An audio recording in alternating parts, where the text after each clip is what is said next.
Round 6 of the 60 Plus Racing Adventures live from WeatherTech Raceway Laguna Seca is going to be up next on RaceSpotTV and on iRacing Live. Stick around.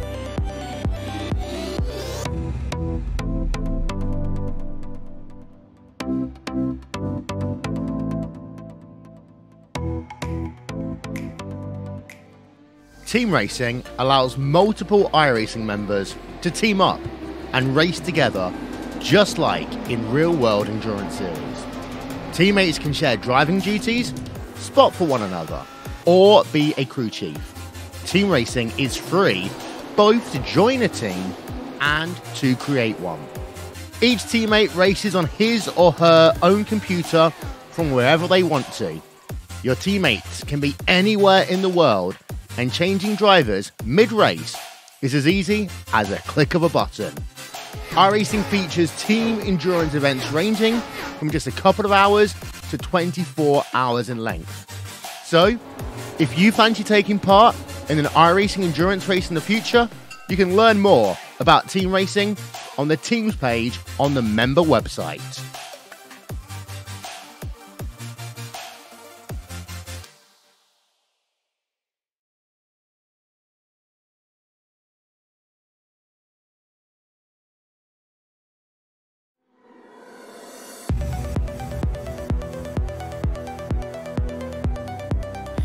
From the damp and cold Ardennes forest of Belgium across the Atlantic and to the west coast of America. Ladies and gentlemen, good evening to you all and welcome to RaceSpotTV's production of Round 6 of the 60 Plus Racing Adventures from the WeatherTech Raceway Laguna Seca. I am Jack Stiles, and alongside me is going to be Tom Jacobs for all the action this evening. Hugo Luis is going to be behind the cameras, and Tom, we were broadcasting this series just 6 weeks ago for their series opener.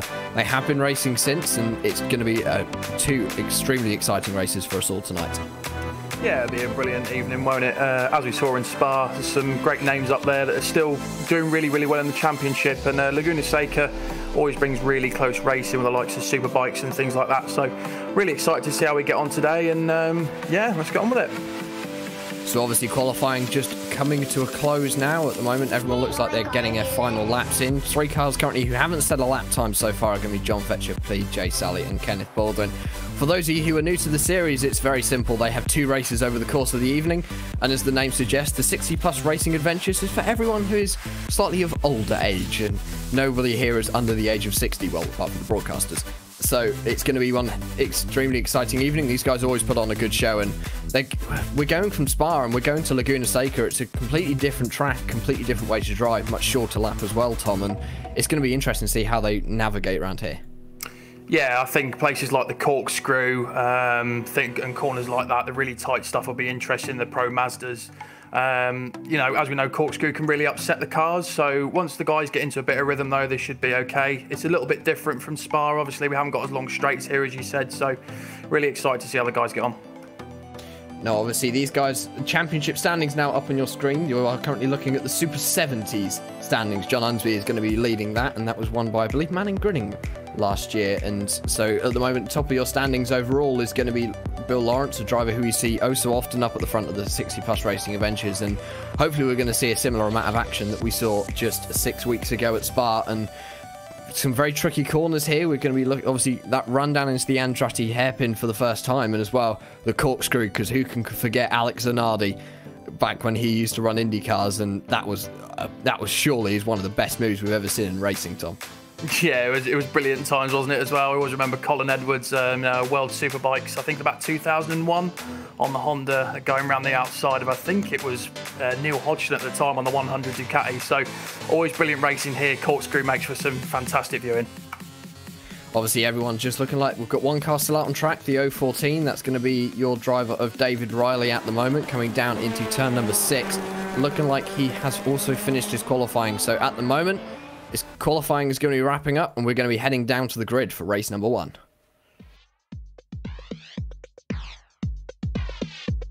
Pole position is going to be going to Stephen Karkner with a 1 minute 17.830. Alongside him is going to be John Unsby, and Bill Lawrence, your overall leader, is going to be lining up 3rd. Manning Grinning is going to be lining up 4th, with Don Lafreda 5th and Andrew Fiddler in 6th. Remigo de Pasco is going to be 7th and John Morgan 8th. Jonas Rosen is going to be 9th, and Franz Brink, a new name to the series, is going to be rounding out your top 10. Paul Hamilton in 11th, John G. Hill in 12th, with Bruce Paul right behind him in 13th. You've got Bob Kern in 14th, and then Jay Friels in 15th. So he's eager to see what he can do, as well as Richard Kaloum as well behind him, because they did quite well at Spa, both those guys. Fred McIntosh in 17th, Charles Gilly in 18th, Gianni Rasbaldo in 19th, and then Joel Martin in 20th. Mark Lyson is going to be lining up 23rd, and David Riley in 22nd, Ralph Kemmerer in 23rd. Kenneth Baldwin is going to be PJ Sally is going to be 24th, John Fletcher is going to be 25th, and Kenneth Baldwin is going to be your final starter today in 26th. The final three did not put in qualifying time, so it's going to be interesting to see whether they take the grid. Looks like John Fletcher has, and so has PJ Sally. Kenneth Baldwin, though, at the moment looks like he may not be there. So that is going to be your 26 car grid for race number 1. And it just sounds as though engine notes rise, green flag flies, and we are racing for race number 1 here at Laguna Seca. Yeah, away they go. Stephen Cartner gets a great run there straight out the box, so he's doing really, really well. John Unsby and Bill Lawrence, though, they're fighting down into turn 1, but John Unsby seems to have got, he's locked up a bit there and he's gone over the curb, but still manages to hold it. Bill Lawrence, oh, and they touch as well. So John Unsby's falling way down the grid. It looks like he might be out. So Bill Lawrence makes up really good time there, and now he's got to crack on and catch Stephen Cartner. A great first corner there, Jack. Heavy damage to that number 61 machine. He is crabbing off of the Andretti hairpin, but at the moment Stephen Cartner looking like he's made a good start, still leading your field. He's got a nice comfortable lead of nearly 2 seconds up at the front, just showing why the start is really important in these cars. The Pro Mazdas, for those of you who aren't familiar with them, is one of the stepping stones into the Verizon IndyCar Series over in the United States, and it hasn't got much power, but it's got quite a lot of downforce as Cartner comes up to the infamous corkscrew and rainy curve for the first time on the 75 machine. At the moment, everyone else currently looking like we've got an 8-car train for your second down to 8th. Frank Brink looks like he's made up a couple of positions. The person who's made the most moves off the start is going to be in 10th position. Bob Kearney is going to be up 4 places on where he started back in 14th. He's just looking to cipher his way through the field as Stephen Cartner rounds the final corner for the first time. Yeah, he's done really well there, isn't he? He's got to start to settle down into his driving now, because he's got quite a big lead over John Unsby. Bill Lawrence there, just waiting for my standings to update. Donald Fitterer, he's doing quite well, up in 3rd, so that's a name we didn't see much in Spa. And then you've got Manning Gridden as well. So as we say, these guys are all going to be fighting for second, but now Stephen Cartner's just got to make sure that he can extend his lead as much as he can, because as we know, Jack, we haven't actually got pit stops at this round this time. Yes, no pit stops, and a new introduction to the series for this round is going to be an incident limit of 17 incidents. So people have got to be careful with those off tracks and those car contacts. And what I think is one of the things that they're trying to cut down on is that car contact. And it's a good introduction of the incident limit. No pit stops as well in this round. As actually we've got a car off in the background coming through turn number 5. That's the number 47 machine, Manning Grinning. He has gone hard into the wall. Let's go and find out what has happened here. It just looks like he gets loose into turn number 5. And off he goes into the wall. Unlucky there for the number 47 machine. He is down and out of this race already. Hasn't even got to the 3rd lap. As Stephen Cartner still doing a sterling job up at the front. Car stopped as well, coming through turn 6. That is the number 27 machine of Joel Martin, one of the organisers of the 60 Plus Racing Adventures. Just looks like he had the same problem. And Tom, coming through turn number 6, you've got that horrible bump on the inside as you turn left, which can unsettle the car. Yeah, as we know, Jack, and when we're racing GT cars, there is a horrible bump there, and if you unsettle the car, it tends to just bring the rear round, and especially in single-seater stuff and low things like this, it can be a real problem. Manning Brennan will be kicking himself, because obviously they've done hundreds, if not, a lot of laps coming into this round to get himself settled. So Stephen Cartner now is he's pulling away from Bill Lawrence. So Bill Lawrence is doing a sterling job in 2nd, and then you've got Donald Fitterer, who seems to be losing a little bit down on Bill Lawrence now, so he seems to be pulling away. De Pasqua behind them. These guys seem to be spacing themselves out now, so it's all about getting into the rhythm, sorting themselves out. John Morgan's going to start putting a little bit of pressure on Andrew Fiddler, though, so I'm excited to see how these guys pay out. Yeah, these guys are going to be putting on a good race. Stephen Cartner, though, he's already got a 3.5 second advantage up at the front of this field, and it's a lock up on the left.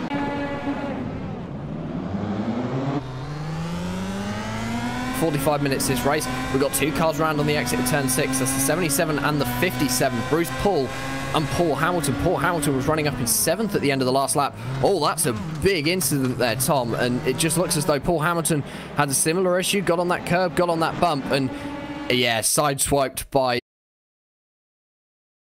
as they come into it. So everyone else seems to be settling down now. Bob Kern doing quite a good job ahead of Gerald Florison, so he's leading that little train there, but he's got to make sure that he keeps on to the back of Franz Brink, who coincidentally is chasing down John Morgan. So all these guys are spacing themselves out. Stephen Cartner, though, out in front, he's doing a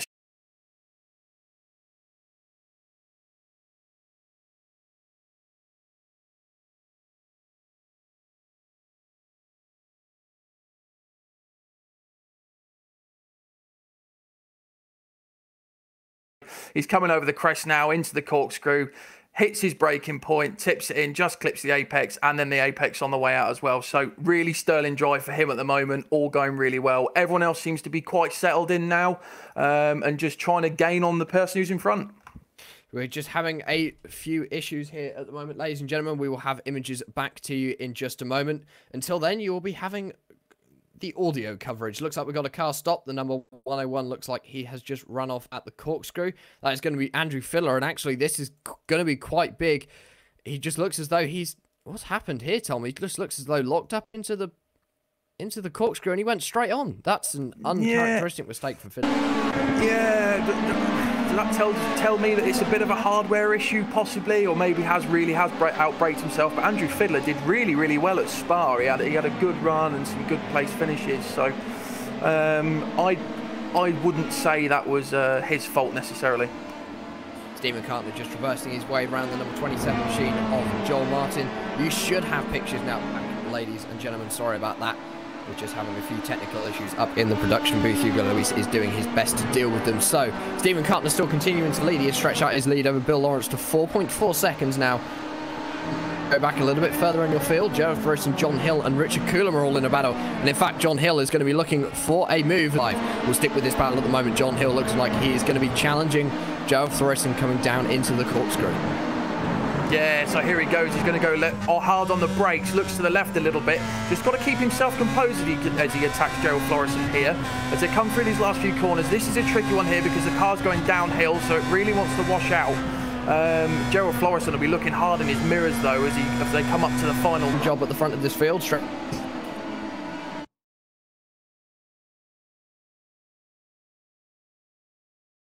Looking like he's just nice and happy sitting back here in position number 9. He doesn't really want to challenge Bob Kern too much. Gerald Florison looks like he might be trying to get away. So far, biggest mover and shaker in your field so far is going to be PJ Sally. He is up 8 positions. No, sorry, Ralph Kemmerer. He's up 9 positions on where he started. Stephen Cartner is the only person in the field who hasn't changed where he started, and he started from pole. So at the moment, everyone just looking like they're getting nice and settled down into the groove at the moment, Tom, and just getting ready for the rest of this race. And looking up to that front battle, just looks as though Donald Fiddler as well, he's dropped back a little bit from Bill Lawrence now.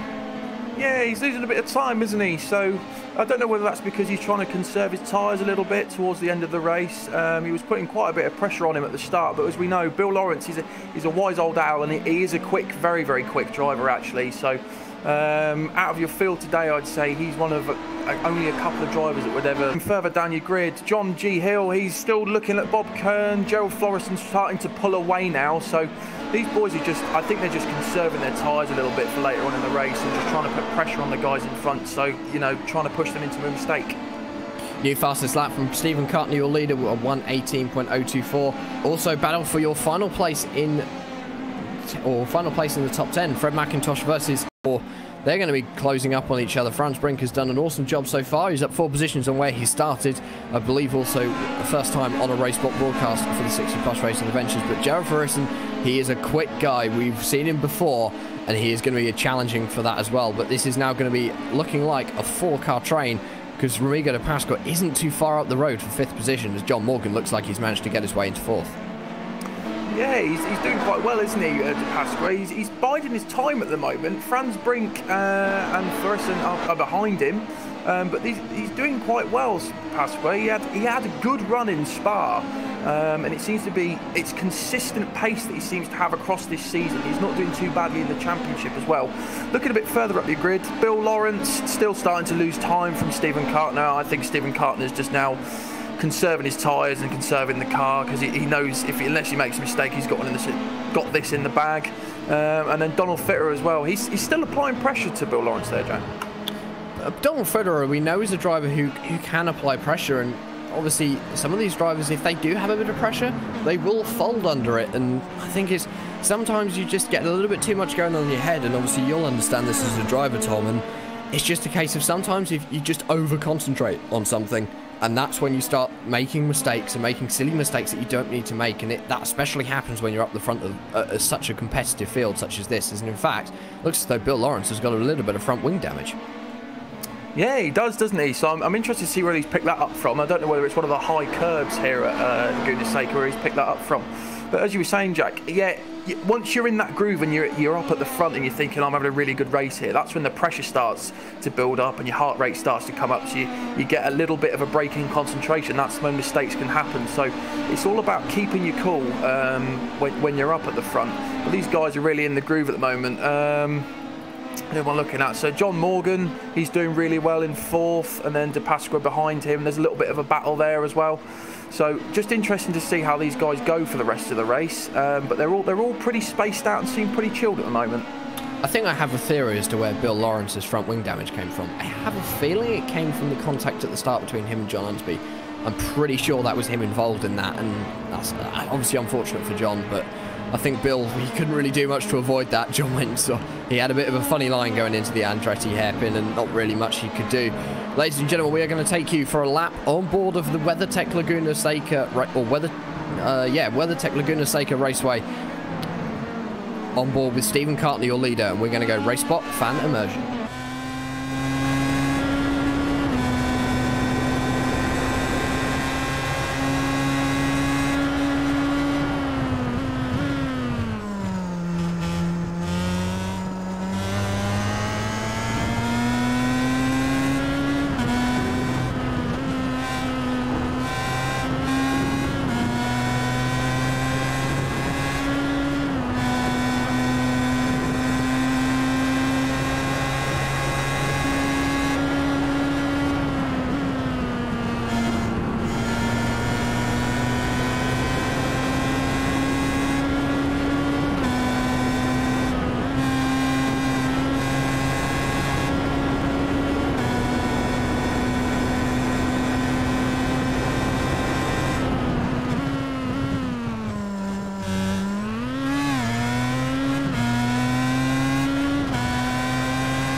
As we pass the halfway stage of race number 1, you've just had a lap on board with the WeatherTech Raceway Laguna Seca with your leader, Stephen Cartner, in a 7.5 machine. He has now got an 8-second lead over your car of Bill Lawrence. And Bill Lawrence, I don't think, has got anything to answer. And in fact, looks as though Donald Federer is going to be challenging down into the Andretti hairpin this time. Just could not get the move stuck. Bill Lawrence was defending that inside, and defending that inside well. He's going to be probably looking again. I think his next chance will probably be coming for the corkscrew. Not sure Donald Federer is going to be close enough to get the move done in the next few sections of cornerstone.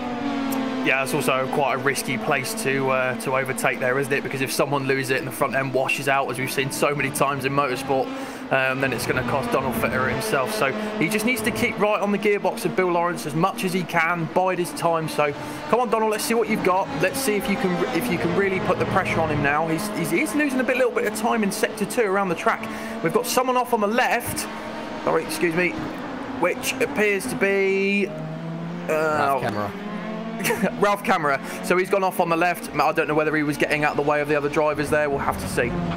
So it just looks as though he was a bit slow coming through the corkscrew. He's just now going to make his way out of that in the 73 machine, just trying to keep his way out of the way of the leaders. Donald Federer running a little bit wide coming through turn number 10 into turn number 11 and down onto the main straight once again, and I think he's going to be close enough to challenge into the Andretti hairpin this time. Carl leaving pit road is going to be the 610 of Mark Gleason. He's just going to be on the inside, not going to be any bother for these two drivers. Donald Federer at the moment, he's looking, look at that, Bill Lawrence, he's expecting a run on the inside there, Tom, because he's sat on the inside, and that is not the normal line through that corner.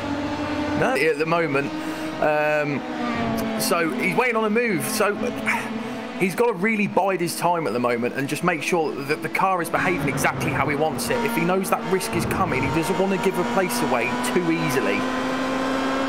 Last time around, Bill Lawrence was 4 tenths faster than Donald Fitterer, so maybe Donald Fitterer hasn't got the speed to answer. Coming through that tricky turn number 6 with a bump on the inside, which can unsettle the car. While we were also on RaceSpot fan immersion, Stephen Cartner set a new fastest lap of the race, only driving below the 118s. He did a 1 minute 17.858. Almost his qualifying time, just the 300th of a second off.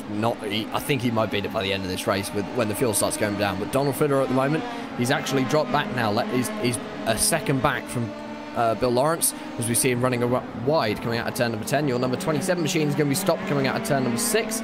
That is going to be the car of Joel Martin, as Fred McIntosh has also managed to get his way past Richard Coulomb coming down into the corkscrew.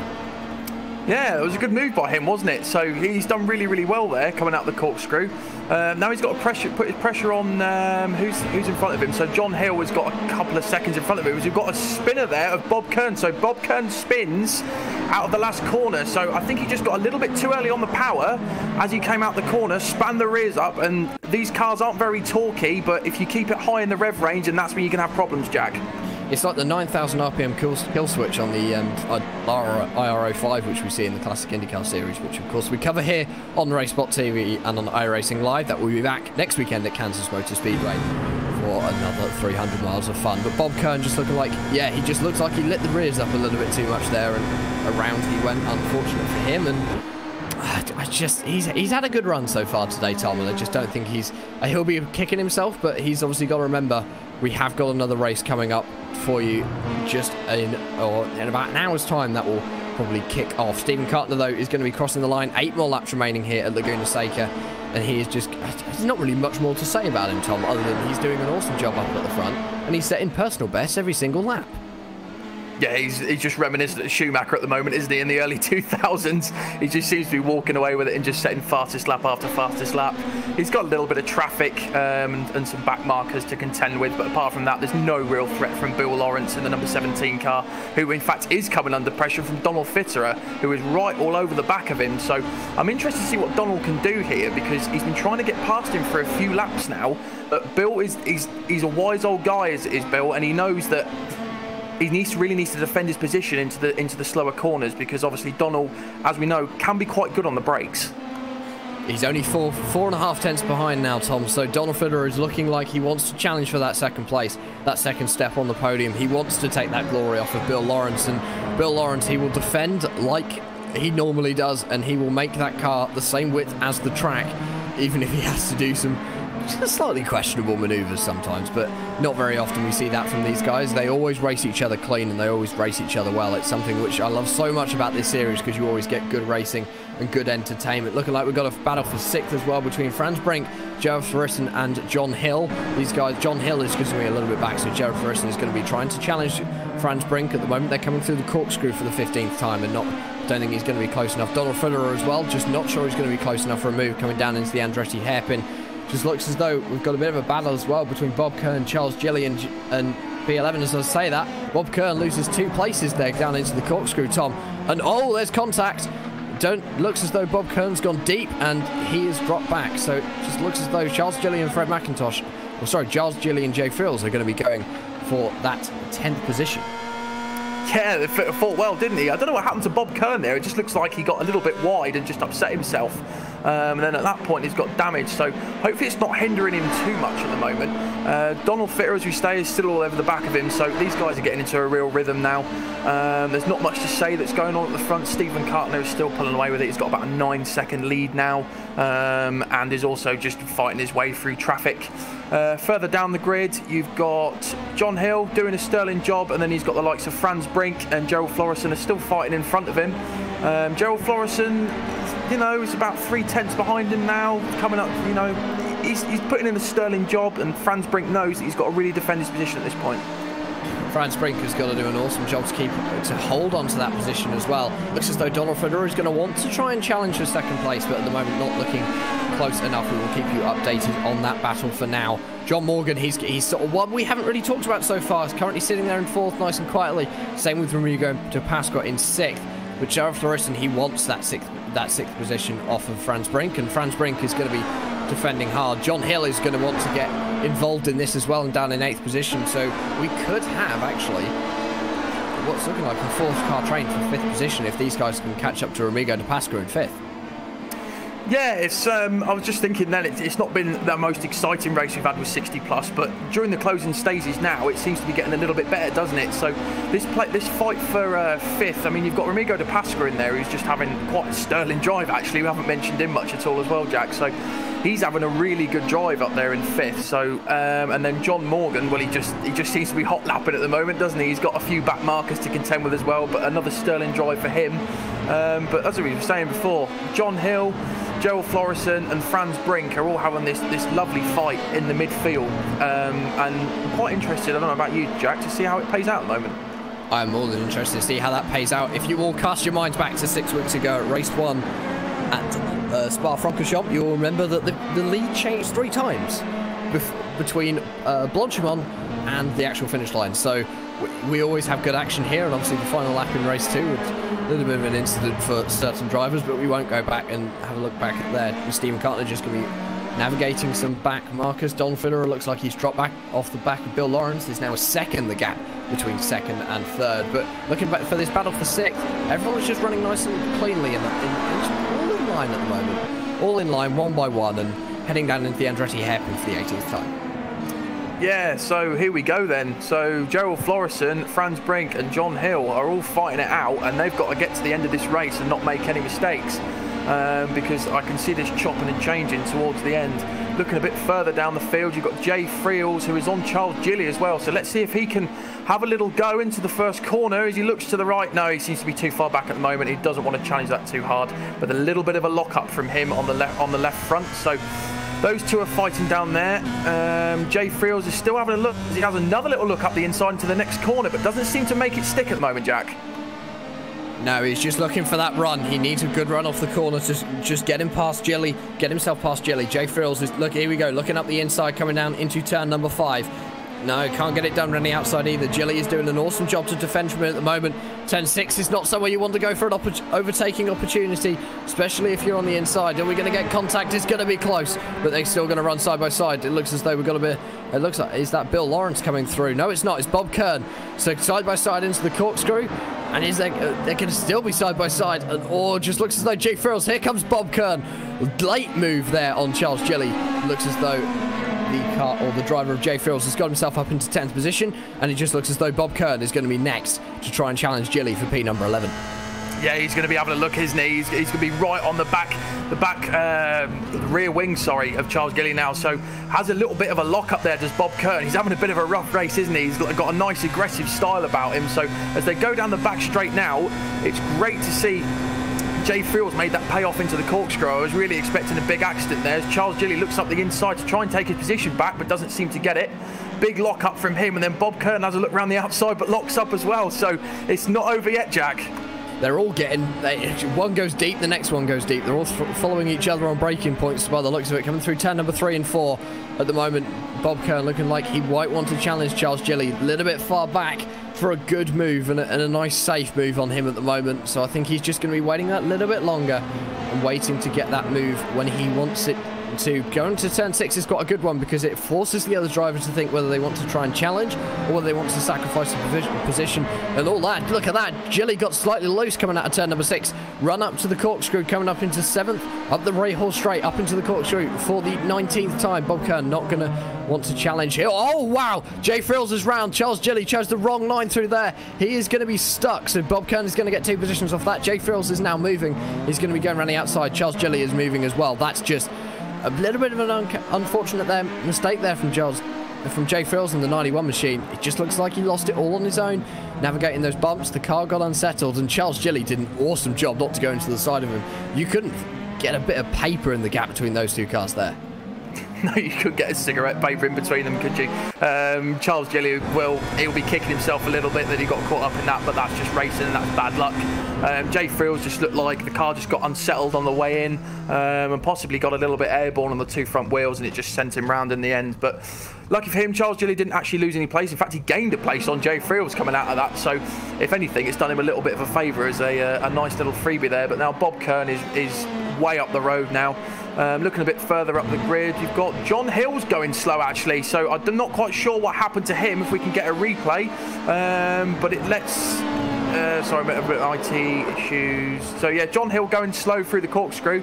Not quite sure what happened to him there, Jack. Looks as though turn number 6 has claimed another victim there, Tom. He just went through there a little bit too much speed, and the car just decided that it'd go for a little bit of a dance in the gravel. So number 66 machine is going to be stopped as well. That's Charles Gilly. He's having more issues.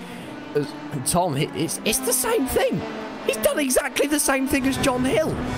Just too much speed, the car got loose, and around he went. He's actually played in exactly the same bit. He's just also had a bit of contact with the wall as well.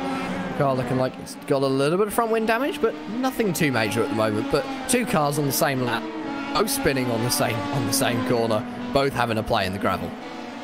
Yeah, Charles Gilly, I don't know what happened there. The two guys, that corner must be horrible for them to go round. But Charles Gilly's car looks quite unsettled now. You're starting to see it coming out of corners. It's lighting up the rears and stepping out a little bit. So he'll be kicking himself in that car, because obviously he got a freebie out of Jay Friels' previous mistake. Looking further up the grid, the 645 of Fred McIntosh. We haven't really talked about him much. He's having a fantastic race down there. So good for him in 9th. And then you've got John Hill as well, who's coming up to the corkscrew. Gerald Florison and Franz Brink, though, they're having a good fight. So they actually touch going into the second to last corner. So Franz Brink and Gerald Florison are both off, but Gerald Florison looks like he's come off better there. So a bit of a naughty move there from Franz Brink, because he come across a little bit and shut the door. The two wheels touched, and then Franz Brink comes off works, and now he's running down pit lane, assuming he's going to now put the car into the garage, Jack. He certainly has, and Stephen Cartner, while all that was happening, he has taken the white flag. We have just 0.3 of a lap to go, coming up into the corkscrew for the final time. He has dominated this race, started from pole. No one has been able to touch him. He had a 2-second lead coming out of the first corner, and ever since, that has just grown. It's now 12 seconds. He's going to be rounding the final two corners and coming around to take race number 1 of the 60 Plus Racing Adventures here at WeatherTech Raceway, Laguna Seca. Stephen Cartner, what can we say? One of the names we always see up at the front, and he's just going to be adding to his another list of wins. Stephen Cartner out of the final corner, no troubles, on the gas, and away he goes, crossing the line to win race number 1 here at Laguna Seca. And Tom, that's just dominating performance there from him. Yeah, it just reminds me of Mercedes in the hybrid era. He's just taken off, and no one could really touch him there. Bill Lawrence had a little try, but he got caught up with John Unsby into the first corner. So brilliant drive for me, for Stephen Cartner there, and I've got to say, from me, he's going to be my man of the race, just for absolute domination there.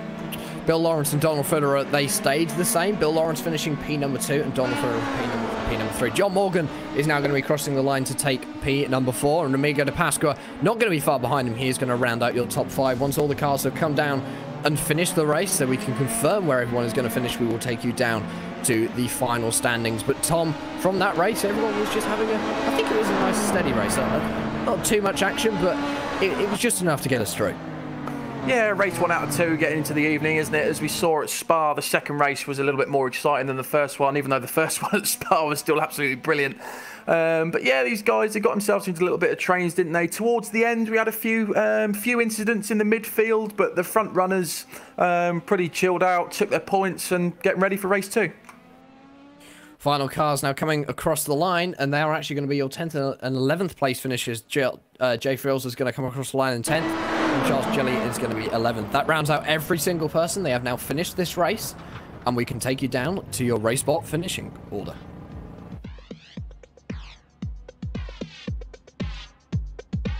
Stephen Cartner, what can we say? Dominating performance from him to take the win in a time of 28 minutes, 48 seconds. And Bill Lawrence is just going to be 12 seconds behind, finishing second. Donald Federer is going to be finishing 3rd from 5th on the grid.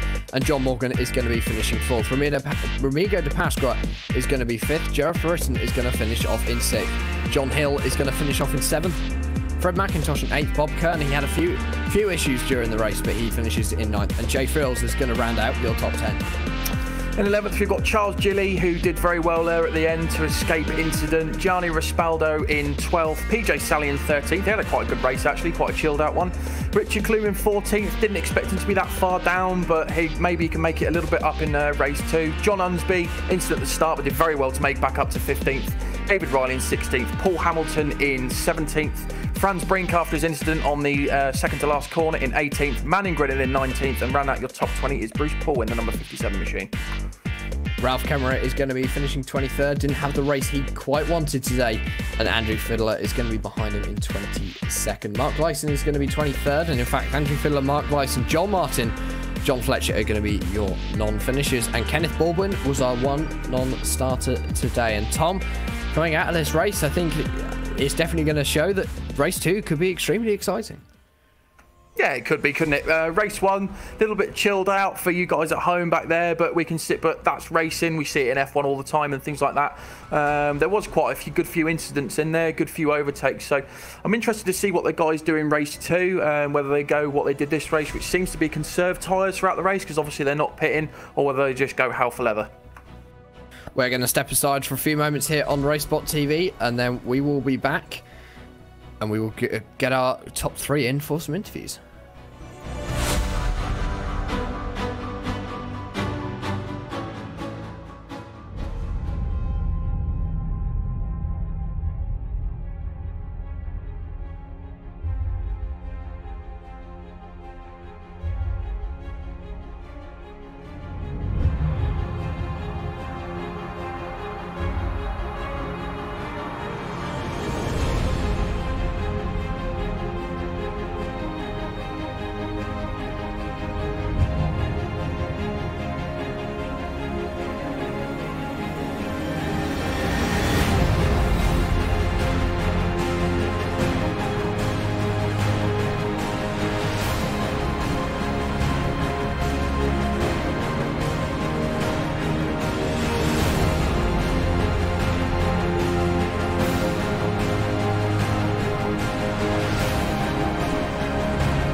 Well, we are back after an exciting race 1, and and we're going to have our top 3 in for quick interviews. And Tom Jacobs, you're stood by with our winner, Steve Cartner.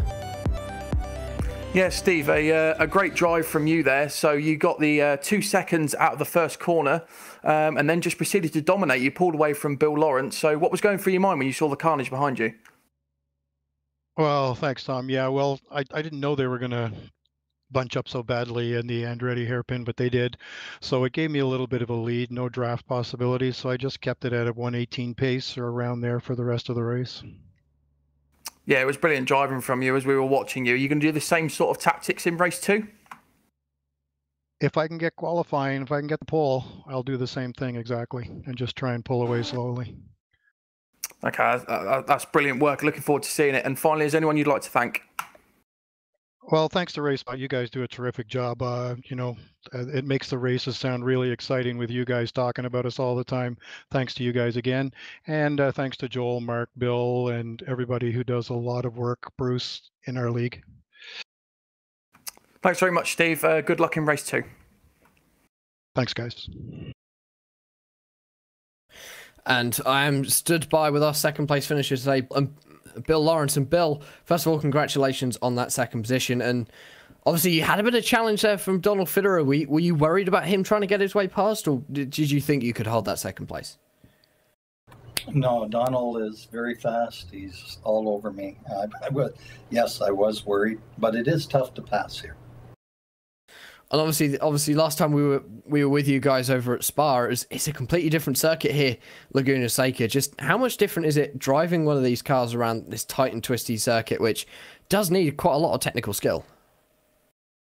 Yeah, it's very tense here, at least it is for me. I find a couple of corners very tricky. I know last time we were here for this broadcast at Laguna, a lot of us were having trouble on the one corner going up the hill. And, you know, that's a tough corner, so I'm very careful there. And Donald kept catching me at that point. And obviously, looking forward to race 2, are you going to be trying to do a similar thing, going for a similar strategy, trying to get another podium? Yeah, I just have to run my normal line, what I'm used to gearing and shifting and, you know, watching all the lines. I can't change anything. It'll just mess me up. And Bill, before we let you go and celebrate that podium before race 2, who would you like to thank today? Well, I'd like to give a shout out to our to 2 of our team members who couldn't make it today. Mark Robertson, he's home with a new rebuild on his computer. He couldn't quite get it going. And Kenneth Doomer from the UK, he's home sick. So we had Bob Kern here, and he placed well in the top 10. So I'm glad for that. But a shout out to the guys at home. And that's your second place finisher today from race number 1, Bill Lawrence. And Tom, you are going to be stood by with Donald Fitterer, who finished 3rd.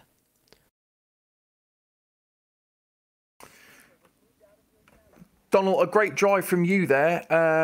Didn't see much of you at Spa. I'm not sure if you raced there or not, but it was fantastic racing. You were quite close to Bill Lawrence at certain points. So what was going through your mind when you were catching him and then he was pulling away and then you were catching him again?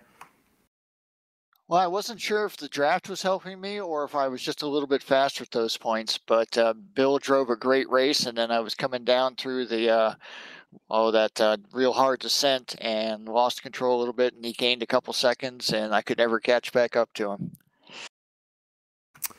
Yeah, it was really brilliant stuff. You guys were fighting all the way. Do you think are you going to put in the same sort of tactics for next race? You know, sort of hold back a little bit for the first corner, see what incidents happen, and then just go for it for the rest?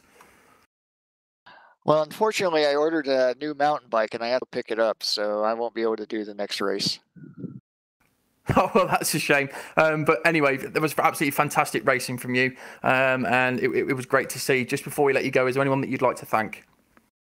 Well, all the administrators and organizers of the 60th League, they do a fantastic job, and I just really enjoy being here. And thanks again for making this a broadcast.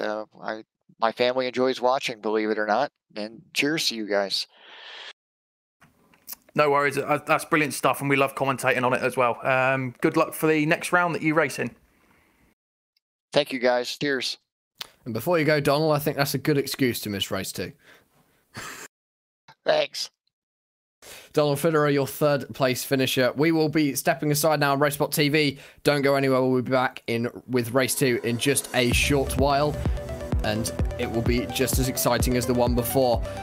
From myself, Tom Jacobs, and Hugo Luis, go and get yourself a nice cup of tea or coffee, and we'll be back in about 15 minutes.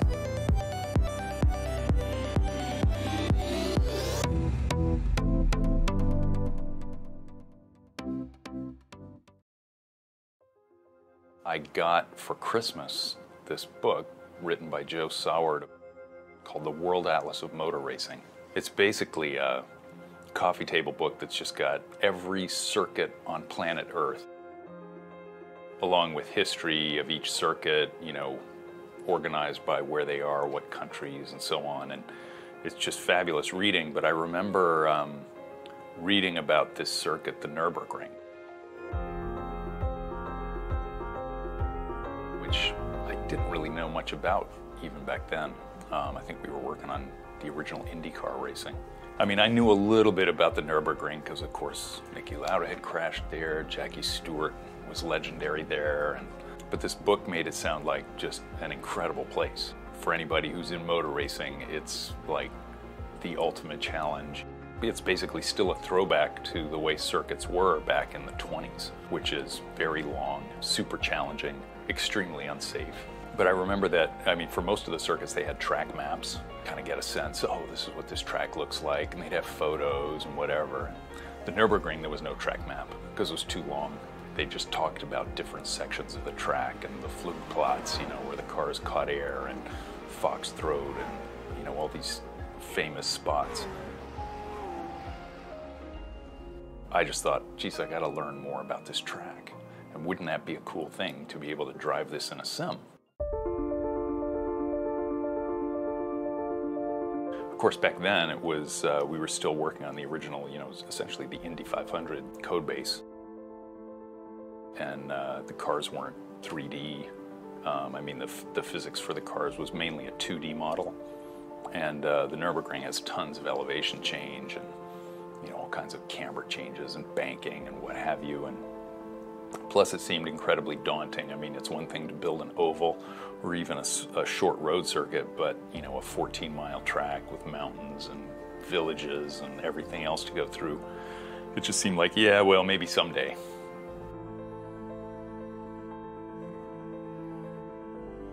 But it was kind of the inspiration for Grand Prix Legends.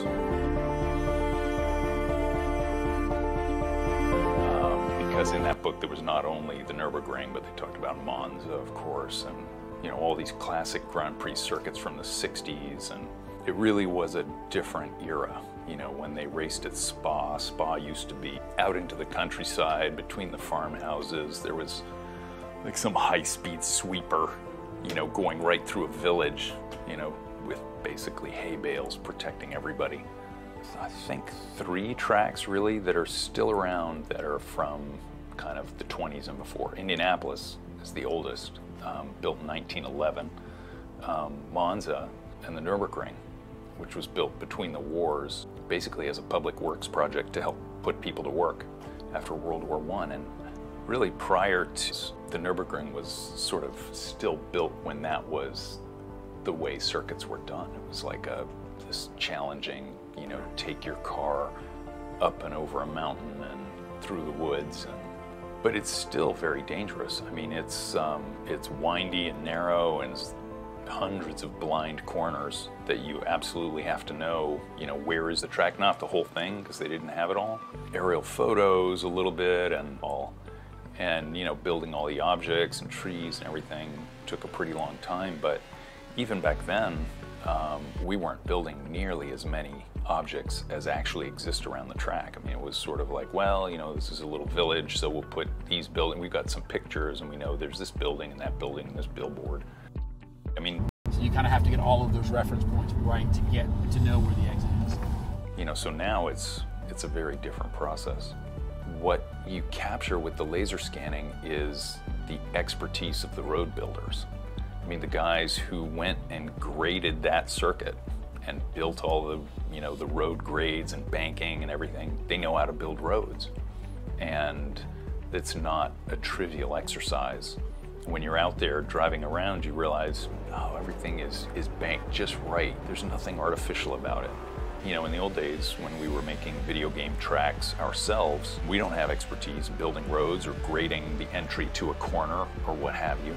It really is pretty incredible to be making these sims in this industry that has changed so much. Enough memory to do it, you couldn't render it, wouldn't have been fast enough. I mean, the graphics, we go back and look at those old games and it's just like, it's laughable.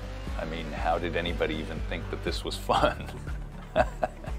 But to be able to just continually, you know, raise the bar behind, it's like, how are we gonna do that kind of graphics? And then I woke up and I was like, whew, I don't have to do that. But the funny thing is now the graphics that we see today are far better, I'm sure, than what I sort of envisioned as being, oh, that would be the most amazing thing that you could do. I mean, now it's like real life. You look at it and I mean, really, if you don't look really closely, you can't tell. It's really cool. And I mean, we keep being able to do more and more and more stuff. So hopefully it'll just get that much better.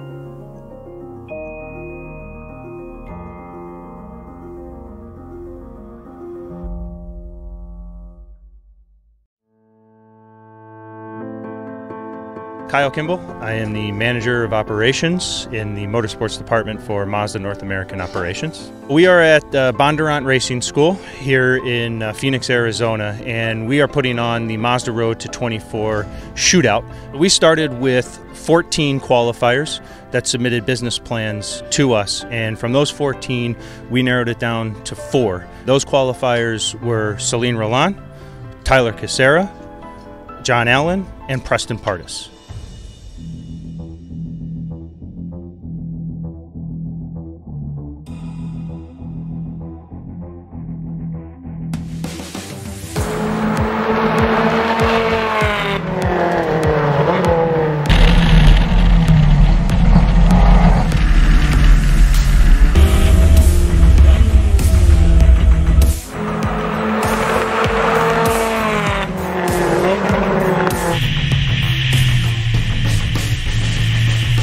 For me, the first session was just, the memorization piece of the track. I probably was halfway through the session before I felt like there were 2 or 3 places I could push. Now I knew what was next. I already see some differences in preference of, how people approach certain turns, or certainly the braking into the first chicane is a little bumpy.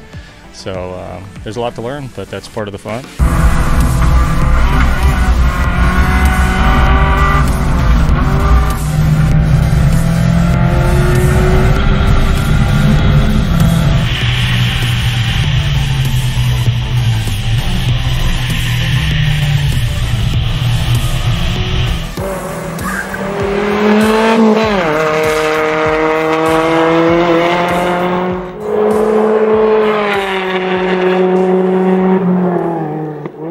So as a judge, what we're looking for from these drivers is the opportunity that they take the information that we give them. They can then make themselves a better driver on the racetrack, and then we get to see that instantaneously the next session when we go out there. So we can see whether they can listen to us and comprehend what we're saying, put it into practice, and then see the result. I'm Jonathan Bomarito. I race the Mazda factory RT24P prototype for Mazda in the IMSA series. We've had 4 really impressive guys here today, all going for a $100,000 scholarship to run in the MX5 Cup series next year. I'm Preston Pardis. I'm from New Smyrna Beach, Florida. Actually, I've had iRacing since 2010, so I'm a 5-star gold member on the forums. Nothing like hopping on, with a few buddies and do a few sessions, but it's great when you're learning a track. There's nothing like physically driving a racetrack. You can look at video, data, but nothing does justice to where you want to really place your car, and it really transfers really well. I think you need to do it nowadays. Hi, I'm Tyler Casera. I'm an at-large nominee here at the shootout, Spec Miata racer, and won a couple championships in SCCA and NASA. iRacing is, I think, a huge tool, great tool for me to prepare for race weekends and just hone my craft and stay sharp when I'm not actually at the track. Hey, my name is Salim Rayan, 9th year Mazda racer. I currently race Spec Miata. Honestly, the first thing I thought of when I got in this car was how similar it is to iRacing. Took us one final session, but we do have a winner of the $100,000 value scholarship into the 2018 Mazda MX-5 Cup, and that winner is Celine Roland. Congratulations. It's incredible knowing that now I'm a Mazda factory driver. I work for Mazda, Classic Mazda in Orlando, Florida, and now I'm a Mazda factory driver. It's kind of my life now, even more than it was before. Just a professional race car driver. That's what everyone's dream is, and my dream has become a reality. One driver of note, John Allen, came here today mainly with an iRacing background, and it was pretty impressive actually, I must say, how he started off, that he drove 3 sessions, every session solid improvement, lap times were coming down. I was very impressed actually with his approach, and a lot of that comes through the iRacing, and you really see how beneficial that is for these drivers trying to come up through the ladder. I've just started to watch my son get involved in iRacing, and it wasn't available when I was around, so I'm really captive now about how it can increase the ability for a driver to come to a racetrack and know the racetrack and really have a good feel of what to expect, and we're seeing that with all the iRacing competitors that we've had come through the program so far. And this year with John Allen, and I've already said this to him, remarkably impressed with how well he has done. So through our partnership with iRacing, John Allen beat 17,000 other online racers to make it here today, which in and of itself is an incredible accomplishment. He showed today that he absolutely deserved to be with the 3 other drivers on track. He showed consistency and learning every single time he was on the track. He was in 3 sessions, and each session he got faster, sometimes by a half a second. The progression that he showed throughout the day was absolutely tremendous. I'm pleased with my performance. I'm pleased with the feedback I got, the opportunity to get the level of coaching that we did. My goal right now is to make it back here next year, you know, through the real world competition, and just make it back as an at-large bid. I know a little more about the process. It leaves me better prepared to come back and attack. No doubt, you know, the list is long of people to thank. My wife and our dog, and they were just fun road trips. We even snuck a family reunion in between 2 of the events this year, and to that end, my family, you know, supporting me in this. They don't need to understand it, they just know I love it, and that's enough for them to support me and push me further. Clearly, the practice I received over the last few years using iRacing is very applicable. To come out here and do a serviceable job, even a highly competitive job, is almost entirely due to that. So I intend to still be a regular on there and continue honing my skills and find some more tracks to translate that to next year.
Race 1 may be done and dusted, but Race 2 is just going to hold another 22 laps worth of action. Ladies and gentlemen, boys and girls, welcome back to RaceSpotTV, streaming live on iRacing Live for race number 2 of the 60+ racing adventures from WeatherTech Raceway, Laguna Seca. Jack Stiles alongside Tom Jacobs with Hugo Luis is controlling the cameras for you today. And Tom, qualifying is just getting underway for race number 2. Obviously, they all have to do it once again. And just waiting for those first times to come through. Everyone's still on their first laps. And it's going to be interesting. Maybe we're going to have a slightly different race here. And the weather conditions look still roughly the same. Track temperature is going to be 33 degrees with a air temperature of 26. And it's quite cloudy today as well. Yeah, it's quite cloudy, isn't it? I mean, race 1, there was a couple of incidents in there, but as Stephen Cartner said in his interview, he's fighting for this. He really wants to win race 2 as well. He wants 2 for 2 here, and judging by his practice times, he was quick again. So there was a couple of guys who were a little bit quicker than him, but as we know in motorsport, Jack, practice isn't really a tell of what's going to happen in the race, so to speak. No, it's certainly not, and qualifying is completely different. Some people will always be good at qualifying, but never that great in the race, and some people will be the other way around. First few laps are going to start coming up onto the board now. Bill Lawrence is going to be going fastest, but nope, he's going to be pipped to the point straight away by Stephen Cartner, a 1 minute 17.805, and it's looking like we've got the same guys up at the front again, Tom, and Stephen is just showing why he is one of the best drivers in this series, and showing why he deserves one of those top spots. And obviously John Unsby as well, setting a time of a 1 minute 18.064, and everyone just getting ready for that second race, but also trying to get that good starting position. Yeah, Stephen Cartner doing a really good job, isn't he? And Bill Lawrence as well. So those are the only 2 guys at the moment to break into the 117s. I mean, but Stephen Cartner, if his race lap times of the last round would have put him at the moment about between 3rd and 4th on the grid. So the guy is extremely quick around Laguna Seca. Another good name, Richard Kalloum, done a 1:19.6 at the moment. So 1:19s look to be the go-to lap time, but I think if you want to be in the top 10, you've got to be high 1:18s. We're currently looking on your screens at your number 7 machine of Jared Ferguson. Hasn't set a lap time yet, but he's now coming through the corkscrew and will be very quickly setting ones. And obviously Tom, he's always he's quite often up in the top 10 and fighting for those positions. It's just going to be a case of seeing what this lap time can achieve and where he's going to place him ready for race 2. Yeah, he'll be looking for a top 5 on the grid, won't he? As he always does. Well, in essence, as everyone will be, they'll be hoping for a top spot. But Bill Lawrence does a 1:17.847, so he's only, well, what, 4/100ths of a second off Stephen Cartner there. With John Unsby as well putting in a 1:17.852, so he's only 5/1000ths of a second behind Bill Lawrence. So those guys are really, really going for it this qualifying session. What I was about to say is that Jared Ferguson has managed to put a time good enough for him to get into the top 10. What I'm actually going to say is Jared Ferguson's currently 12th. Because 2 drivers have just put in good laps and got themselves up in there. Joel Martin as well, actually, he's put in a good lap. He's currently qualified 9th. He's done his 2 laps and he's just been pushed down to outside the top 10. Everyone just currently getting their second lap in. A few cars left, just 52 machine also now crossing the line to set a lap. PJ Sally setting a time of a 1 minute 20.894, hasn't got another chance. You only get 2 laps, 2 chances at a qualifying lap here at Laguna Seca. Looks as though at the moment Fred McIntosh, who's having a bit of a dance out of turn number 6, he looks as though he's going to head it back down to the pit lane to have another go. Hasn't yet set a time. John Fletcher as well hasn't set a time. David Riley as well, he is your final car. He's now going to be crossing the line. Let's see what he can do, and he's going to place himself with a little bit of front wing damage.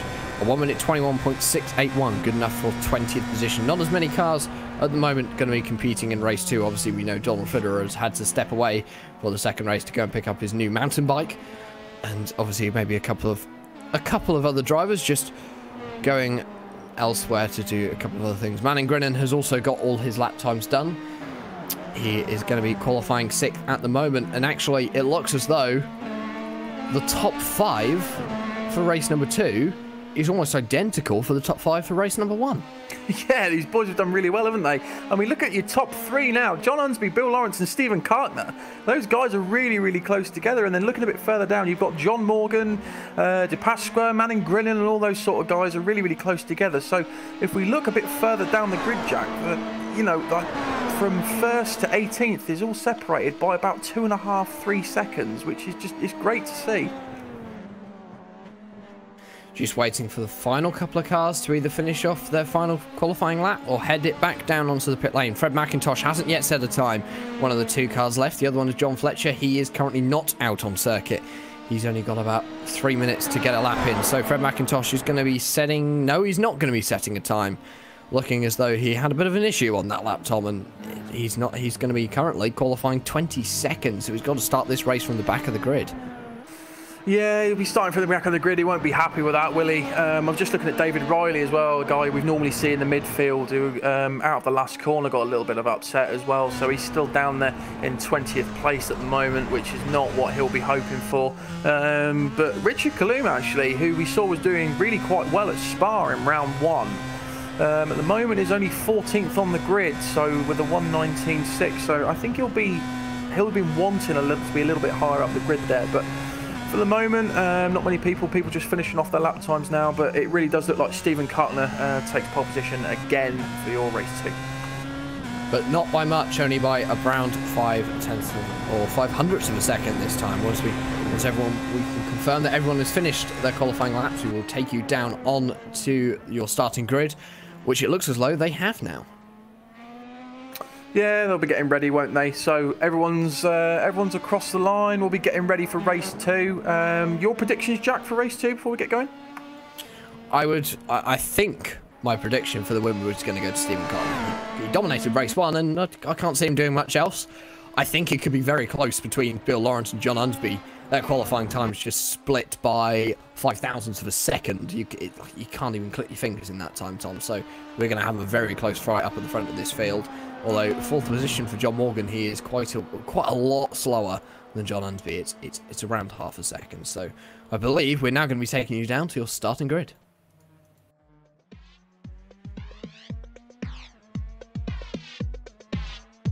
Stephen Kartner once again sets a pole position lap time of 1:17.805, faster than he did in race 1, and he's still the fastest qualifier of anyone here so far today. Bill Lawrence is going to be lining up in 2nd with John Unsby in 3rd.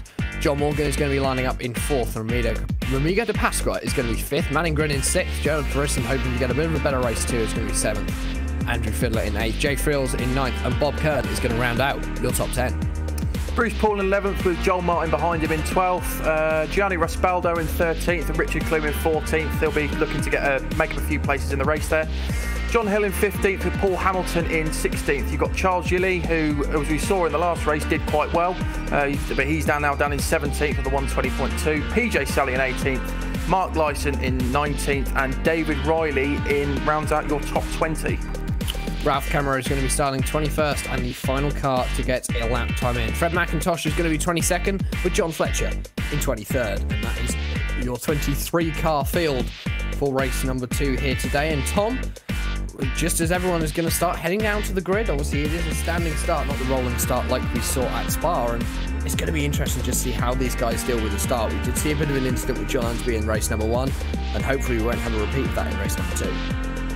No, hopefully won't. I'm interested to see the fight between John Unsby and Bill Lawrence. As we saw at Spa, they fought really well. So the guys gridding up now, and then we'll hand over to you, Jack, for the start. Yes, everyone's now going to head down onto the grid. Stephen Kartner is going to be taking his position up at the front in the number 75 machine. Bill Lawrence is going to be alongside him in 2nd. John Unsby in 3rd, and that's such a competitive front of this field. Everyone's got 2 minutes to get down onto that starting grid. If not, you are condemned to the pit lane start. And that is not something you ever want in racing because you lose so much time to it. You don't get the fun of the first corner incident if there is one. And it looks as though a few more cars we're going to be waiting for as we head down to the grid. A couple of missing gaps down at the back, looking like we're missing one car. Everyone's looks like they might be on the grid now, and it just looks as though John Hill was the final one. We will wait. Engine notes rise. Green flag here for race number 2 at WeatherTech Raceway Laguna Seca. Everyone nice off for a clean start. Stephen Kartner, no one's even going to challenge him. Bit of a side-by-side, a little bit further down. Coming down into turn number 1. Is Bill Lawrence going to have a look for the lead? No, he's not. We're going to be side-by-side. Further down your field, everyone's just looking like they're trying to get deep, trying to get their line off of that run off the Andretti hairpin for the first time, making sure everyone can get there. No incidents so far. Everyone nice and cleanly through. We've got one car off at the back. That is going to be the car of David Riley. He's had a bit of an issue, but he is off. Stephen Kartner is going to be leading this race. Yeah, he's done really well there, hasn't he? He's got through the first and second corners, fought really well, but now he's going to come under a bit of pressure from Bill Lawrence and John Unsby, because I feel maybe John Morgan, but I feel those top 3 guys are the only real people that are going to be able to challenge him at the moment, although to be fair, already we're seeing a bit of a gap being stretched out by Stephen Cartner, Jack. Fred McIntosh has had an awesome start. He's up 7 positions on where he started. Bob Kern has managed to get his way past Jay Frills. Jay Frills has lost 2 positions now. He is down into P number 11 coming into the corkscrew for the first time. Obviously where he had that incident back in race number 1, but Bill Lawrence hasn't got the same lead that he had after race number 1. It's only half a second over Bill Lawrence. This time in race number 1 it was 2.5 seconds. So Stephen Cartner not having the start he wanted. John Unsby has managed to survive more than 2 corners now, and he is going to be running in third. That is your top 3 after the first lap. Everyone going to be nice and cleanly away. Only driver having a bit of trouble is David Riley. He is going to be running around at the back of your field now. The 57 as well, looking like he's had a bit of an issue. That's Bruce Paul, and actually he's got quite a lot of damage on that car, Tom. Yeah, I'm not really sure what happened there, but he's coming into the pit lane, isn't he? He'll probably take his repair and get back out and try and salvage as much points as he can, obviously, if the car does run right.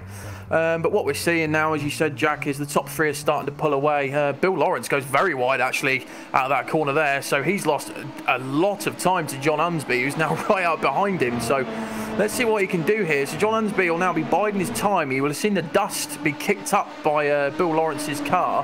What that does do, Jack, is let Stephen Cartner still pull away with it, as John Unsby goes wide as well out of turn 6. So it's turn 6 again with that bump. Looks as though Bruce Paul had a bit of an incident with Richard Coulomb as well on the start, coming through turn number 3 and 4 under the bridge. But John Unsby as well, he's going to want to make up for race number 1, and he wants that better finish. He's one of those drivers who's so competitive, always up at the front, always challenging. Didn't really have a lot of luck at Spa, I seem to remember, 6 weeks ago, and I think he's going to want to show himself a little bit more. Lock up down into the final corner. Doesn't go too deep, and he is off again. He's currently around 8-9 tenths of a second back from Bill Lawrence. Bill Lawrence is only 7 tenths back from Stephen Cartner. Stephen Cartner, fastest lap of the race in 1 minute 18.069. Is currently setting the pace. No one else has gone faster than him so far. The closest person is actually going to be Bill Lawrence in second with an 18.264 last lap, but it just looks as though at the moment John Unsby is just going to be settling in, trying to make up. He probably wants to come out of this with a podium. I think he'd quite like a second. I don't think the win is going to be achievable unless Stephen Cartner has something go drastically wrong, because he's just going to dominate this race, I think. Yeah, Stephen Cartner's doing really well here, isn't he? I mean, he's starting to pull out a 7-tenth lead over Bill Lawrence already, and the gap still does seem to be getting bigger. But a little bit further down the grid then, you've got Manning Grinnan and De Pasqua as well. They nearly went too wide into turn 6, which is something that you really don't want to do. So as we go from about 5th to 8th place with Andrew Fiddler, there's a nice train forming there, and they're all fighting really well. 645 has had an incident. That's Fred McIntosh. He is headed back to the pit lane and is out. We will go and have a look at what happened. Jared Floriston as well wants a little bit of this fight for P number 5. And at the moment, he's just looking like he's going to be waiting for a moment. A little bit, quite a way back from Manning Grinnan. Not close enough to make a challenge quite yet. Richard Coulomb as well. He's had a good start to this race, up 3 positions. Currently your biggest mover and shaker. Currently sitting down in 11th position with Bob Kern in 10th. Jay Frills as well is just going to be looking up behind him. And in fact, actually, yeah, no, my timing screen is telling me right. It's just updating itself as we come across the line to start lap number 4 of this race. 19 laps remaining. Yeah, it's reminiscent of race 1, this, isn't it? The guys are all starting to get settled down now and are just forming their trains. To be honest with you, Jack, I thought there'd be a little bit more action at this point, but as we know with these guys and with the Pro Mazda series, it can all happen at the end of the race, as we saw in Spa in race 2 with people coming off, and then Jos van der Ven, who's not here tonight, having that off in the last lap. So Bill Lawrence now trying to keep with Stephen Cartner, but Stephen Cartner seems to be pulling it away very slowly. John Unsby seems to have fallen off a little bit, but he'll still be fighting for the podium. But he's still quite a way ahead of John Morgan, so he's got a nice buffer there now to him. Stephen Cartner looking like he had a little bit of a lock-up coming down through the corkscrew that time. But John Unsby as well, he's still holding on to that third. He's got a nice gap over John Morgan in 4th, so hasn't got too much to worry about behind. Looking further back, 5th and 6th, Remigo De Pasqua, Manning Grinnan. Manning Grinnan, if you remember, back to Spa, he was the person who we had a lap on board with Tom Jacobs. Unfortunately, that's not going to happen today, unless Tom really wants to. So Manning Grinnan currently going to be challenging for 5th, and Remigo De Pasqua actually looking like he might be catching up to John Morgan pretty quickly. So these guys might be having a good old scrap for 4th very soon. Yeah, they look to be fighting well, don't they? As we see Gerald Florison there getting really hard on the brakes in a reminiscent of something out of MotoGP there. So he locks up hard going into Manning Grinnan and then pushes it out wide so he doesn't go into the back of him. But Manning Grinnan is getting a little bit battered in that turbulent air from Rodrigo de Pasqua. He's a little bit of a mistake from de Pasqua there. So Manning Grinnan's looking up the outside there as we go into the next corner, and he looks to be he's going to go around the outside, but no, Rodrigo de Pasqua as well to hold him off. So there's a great fight that seems to be building up here, and they're about to go too wide into the awful corner, as I now call it. But no, they've done quite well there. So Rodrigo de Pasqua gets through and keeps his position of 5th. Something incredible has happened. Someone has set a fastest lap, and his name isn't Stephen Karkner. Bill Lawrence has done a 1 minute 17.886, showing why he is currently one of the quickest. He could challenge for this lead, and look at this, actually. Stephen Karkner, Bill Lawrence, this is a battle we should definitely keep an eye on, Tom. Yeah, it's brilliant, isn't it? It's brilliant to see. So Bill Lawrence has got that down now to about 0.3 of a second on Stephen Karkner. When we saw 2 laps ago, it was about 0.7 of a second. So Bill Lawrence setting fastest lap times. It just goes to show, Jack, that he's really been biding his time here as he goes quite hard on the brakes, quite deep into the corner. And Stephen Karkner will be looking at him in his mirrors and knowing that he's got a lot of work to do for this. You know what? Don't count out John Unsby just behind in 3rd position. He's just set another fastest lap of the race. The fastest lap we've seen all day, a 1 minute 17.710. That's quicker than Stephen Kartner's qualifying time. And at the moment, he's up there. This is a 3-way fight for the lead, and it's going to be exciting to watch. Manning Grinnan has dropped back a little bit from Rodrigo de Pasqua now. But Andrew Filler actually has managed to get his way by Gerald Florison. We missed that one, Tom. Yeah, we did, didn't we? There seems to be so much going on in race 2 that we can't really appear to keep up. But Stephen Karkner, Bill Lawrence. John Unsby's gone up the inside at the corkscrew, so I'm not sure what happened to Bill Lawrence there. I'm sure you guys back at home will get a replay. But so John Unsby is now up into 2nd place. So a brilliant move from him there. And now he'll be challenging to get on the back of Stephen Karkner. Bill Lawrence, let him have the position. Come on, Bill, fight him. He's going to be wanting that back, surely. John Unsby is going to be making his way up into 2nd. Bill Lawrence, John Unsby just stuck it down the inside into the corkscrew, Tom, and whoop, through he went. Bill Lawrence didn't even put up a fight. But don't count out Bill Lawrence. He will want that back. Stephen Karkner is currently setting personal bests as well for himself over the last couple of laps. Here we go. Bill Lawrence is getting right up to the tailpipe of John Unsby, and John Unsby, he's going to be wanting to be holding that. I think he might have had a look down into the inside of turn number 3 and 4 there. He wouldn't have been able to get the move done from that far back. And coming down into turn number 5, I think he might be able to shoot it down the inside into 6. If he can get alongside, he's definitely got a good run on him. Yeah, he's going to have, isn't he? So he'll be biding his time now. He'll be kicking himself in that car, thinking, why on earth did I let him have it? Which was a move reminiscent that we saw last weekend in the F1 with Ricciardo and Bottas. So he did a massive dive into the corkscrew, did John Unsby, and I've got to say it, he looks like he's pulling away with it. But while these guys are battling, it's given Stephen Karkner a little bit more legroom out in the front. Stephen Karkner's lead now out to 1.75 seconds over John Unsby. John Unsby, he's going to want to try and answer to that. He will want this race win as much as he can. But Lawrence as well, he's going to want to answer to Unsby's speed. They have completely left John Morgan in the dust. He is now around 4 seconds back from Bill Lawrence in 3rd.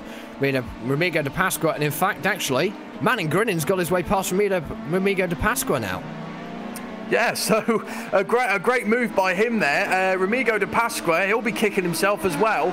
So he was in a really good position and defending well. But Manning Grinnan, he'll be absolutely buzzing with that, won't he? Because now he's up into 5th position. And he'll be looking to try and catch John Morgan, who's only really a corner ahead of him now. Bill Lawrence is right up on the back of John Unsby again, so these two are still scrapping. But Stephen Karkner really starting to pull out a lead now. So I think, unless he makes a mistake or something happens, but as we've seen before, Jack, John Unsby and Bill Lawrence are still putting in personal bests and lap records. Bob Kern and John Hill are both going to be going at it for P number 13 and 14, a little bit further down your field. One of the many battles going on at the moment.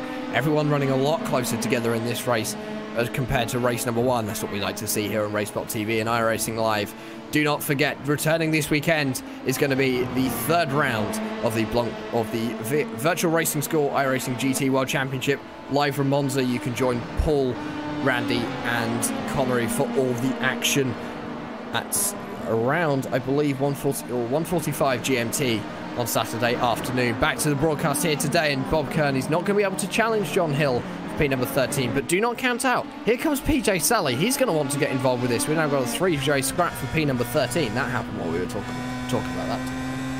Yeah, so these guys are getting really bunched up now. As you see, Bob Kern there goes a little bit wide, so he puts it onto the gravel, which gives PJ Sally a really good run on him. So I'm interested to see how this battle pans out. Looking a bit further up the grid, yeah, Bill Lawrence, John Unsby still there. Stephen Kartner doesn't seem to be pulling away that much anymore. John Morgan, he's got a lot of clear air there, so he'll be using that to his advantage to try and put the fastest laps that he can in. But Manning Grinham does appear to be gaining on him slowly. But Andrew Fiddler and Remigo de Pasqua are about to go at it into turn 6, Jack. It also looks as though Bill Lawrence got right up close to John Unsby coming through the Andretti hairpin on this lap. He's dropped back. Nice to see lots of you getting social with us in the YouTube chat. And to answer one of the questions that's been brought up, this is a fixed setup series, so everyone is running on the same setup. Everyone is on equal ground, so it's all about the driver and not about the car, something which we can see oh so often in some of the top series that we see on iRacing. Everyone just editing the car, so actually it drives a lot better than someone else's. Bill Lawrence looking like he's going to be trying to challenge for second place once again. Andrew Fiddler, Remigo de Pasqua. Andrew Fiddler is going to want to challenge Remigo de Pasqua is going backwards in this race. Only lost one position so far, but he is going to, I predict that Andrew Fiddler is going to get closer and closer throughout the course of this race, and he's going to make his way up the field. Yeah, he probably will do, won't he? As he goes for a little look around the outside there into turn number 1, but he can't make it stick. So because probably for reason what we say, Jack, is that this is a fixed series, so it was all down to driver skill at the end of the day. And as we can see from this, you've got the top 3 guys there: Bill Lawrence, John Unsby, and Stephen Kartner. They appear to be really getting this car settled in at Laguna Seca. Manning Grinham's having a good race. He's actually caught right up to John Morgan now, so he's going to be challenging for 4th shortly. He certainly will, coming down into turn number 6 for the 10th time. Just 12 laps remaining here at Laguna Seca. Not too, obviously just 22 lap races, but shorter than the ones we saw at Spa, roughly around half an hour. Stephen Cutler's still going to be leading this race by 2.5 seconds over John Unsby. He's managed to get that gap out a little bit more because of the battle that Unsby is having with Bill Lawrence at the moment for P number 2. Everyone else in your top 8 looking low as Jared Thurston has a little bit of a lock-up. Top 8 as it stands so far, Stephen Kartner is obviously leading with John Unsby in 2nd, Bill Lawrence in 3rd. John Morgan is going to be 4th, but he has got strong competition from Manning Grinham in 5th. Remigo de Pasqua is 6th, falling back, and Andrew Fiddler is going to be catching up in 7th, and Jared Thurston is going to currently be sitting in 8th. That is your top 8. He has got the competition behind from Richard Coulomb and Joel Martin as well. I think we need to give him a bit of a shout out, Tom, because we usually see him sort of in the lower mid pack, and he's right up here playing for top 10s now. Yeah, he is, yeah. Great drive from him. I mean, normally we see him and he's quite far back, so really good drive from him. He's doing really, really well. There's quite a few battles going on at the moment, so if we look down into 5th place, the battle for 4th at the moment between John Morgan and Manning Grinham. Manning Grinham has caught him up a hell of a lot, Jack. You know, we're probably saying about 3/10 a lap, 3/10 of a second a lap at the moment. So he's going to start having a look, maybe into turn 6. He's having a little look up the outside, but he doesn't get it.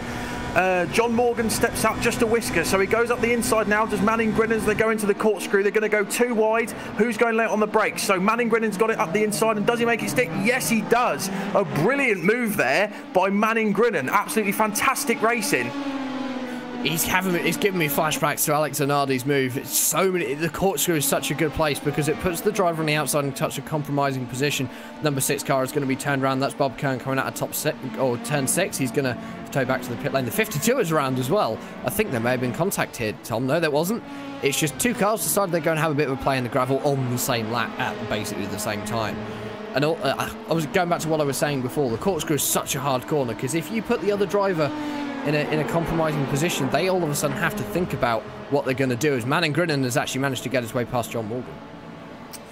Yeah, he did it the corkscrew the last lap, didn't he? So Manning Grinham now is going to be looking to get out a bit of a gap, although he won't do that by putting all 3 of his tyres onto the gravel there. John Morgan is now going to start becoming under pressure from Remigo de Pasqua if he doesn't get his foot down, although he is using the slipstream from Manning Grinham to his advantages, John Morgan. So he's still having a good race there. He's still up in 5th. He's still going to get a good handful of points. Looking a bit further down, Andrew Fiddler's still putting pressure on Remigo de Pasqua as they go into turn 6, hit the bump, hit the apex and back out again. Just look at the dust, Jack, that we've had so many offs at turn 6 there. The dust is building up onto the circuit. One of the great things that I love about the iRacing service as well is that people can now bring the dirt onto the racetrack, and obviously that was implemented with the dynamic tracks a couple of years ago, and then we had dirt racing come into the service just about a year ago as well, and our first Pro Series is going to be kicking off for that in not too long as well. Andrew Fiddler getting closer and closer to the back of Remigo de Pasqua, but battle just ahead between Manning Grin and John Morgan. Bill Lawrence as well. He's got up to John Unsby. John Unsby looked like he went a little bit deep there into the Andretti hairpin for the 13th time. And Bill Lawrence, he's going to be back. He's going to be wanting to make another move. Coming through turn number 3 and 4. Bill Lawrence didn't look like he had a great line through turn number 3. Can he get a better one through turn number 4? Give him a good run. He can get right up on the back of him into 5. Maybe challenge into 6 in the corkscrew. Yeah, he's going to be biding his time now, isn't he? He's going to be looking at John Unsby and thinking, I'm going to have you for second. Like, this is going to happen.